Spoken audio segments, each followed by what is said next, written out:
A miastenia gravis é uma doença rara autoimune neuromuscular. Provoca fraqueza sobre os músculos devido a um defeito na transmissão de impulsos nervosos para a região. Vamos analisar um relato de miastenia gravis distal.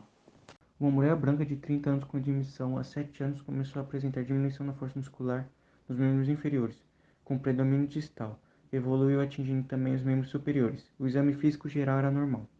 O exame neurológico mostrava nervos cranianos sem alterações, hipotrofia bilateral de quadríceps e interósseos dos pés com tônus normal.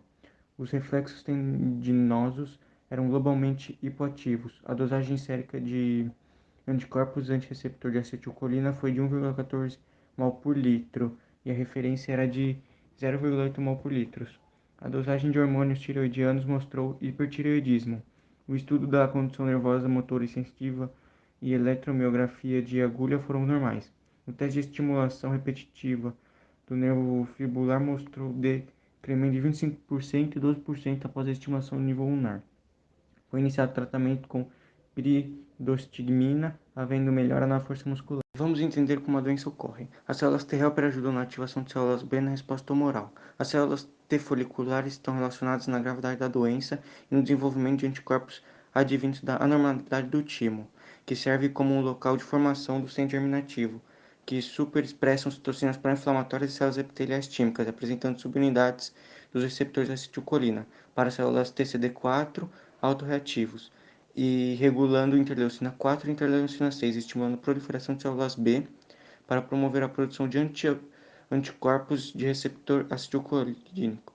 O desequilíbrio imunológico entre TH17 e T regulador, que mantém a autotolerância, contribuem para a patogenicidade. As células do tecido folicular 1 e TH17 são os principais subtipos para a excreção de IL-21, que controlam a formação de células B e aumentam os anticorpos patogênicos. A produção de autoanticorpos em receptores de acetilcolina, que começa com células B naíves, que encontram autoantígenos e recebem ajuda de células B no timo. Os autoanticorpos migram para a junção neuromuscular, onde se ligam ao receptor autoanticorpo. Está associado aos antígenos de HLA-AI, B8 e DRW3, principalmente com caucasianos do sexo feminino antes dos 40 anos, com hiperplasia tímica e com altos títulos de anticorpos. Também a prevalência de outros HLA em outras etnias. Cerca de 10% dos pacientes com miastenia graves têm um timona associado com o aumento da idade. Os que possuem miastenia graves precoce apresentam hipertrofia tímica, enquanto aqueles que possuem a doença de instalação tardia possuem uma atrofia no timo. O HLA-D3 e o HLA-B8 estão associados à doença precoce.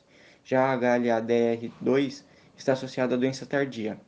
Os timonas eles apresentam anticorpos acetilcolina positivos. Os fármacos utilizados para o tratamento de miastenias graves são imunossupressores, como a prednisona, que atua inibindo a produção de autoanticorpo e é administrada quando não houve resposta terapêutica, e inibidores de colinesterase, como piridostigmina, utilizada pela nossa paciente no caso 3, no qual houve melhora da fraqueza muscular. Os principais fármacos utilizados e sua administração no organismo, como destaque a piridostigmina. Os mais utilizados são eletromiografia, teste de estimulação repetitiva e dosagem de anticorpos. A eletromiografia se trata de um exame em que se observa a função muscular a partir de sinais elétricos que os músculos liberam. E também o teste de estimulação repetitiva, que consiste nas técnicas de eletrofisiológicas para auxiliar no diagnóstico de distúrbios da transmissão neuromuscular. Os anticorpos ligantes do receptor de acetilcolina estão presentes em 90% dos indivíduos com a forma generalizada da doença, e 81% dos portadores de forma generalizada que se encontram em remissão e 71% das formas oculares puras. O principal antígeno é o receptor de acetilcolina, ocasionando a ligação de autoanticorpos. A interação entre esses anticorpos e o receptor pode causar sérios danos à fibra muscular esquelética, pois bloqueará a transmissão neuromuscular. Diversos artigos foram utilizados. Recomendamos o artigo Single Cell Profile of Myasthenia Gravis Identifies a Pathogenic T-Cell Signature, uma ótima leitura complementar que aborda a identificação de dois subconjuntos desregulados da célula T auxiliar de memória, as assinaturas THCD103 e THGM, que povoam o timo doente e, se diminuírem, a doença é agravada. Se recuperam após a remoção cirúrgica do timo, sendo ótimos marcadores da doença. Assim, representa um avanço conceitual para um melhor entendimento da doença.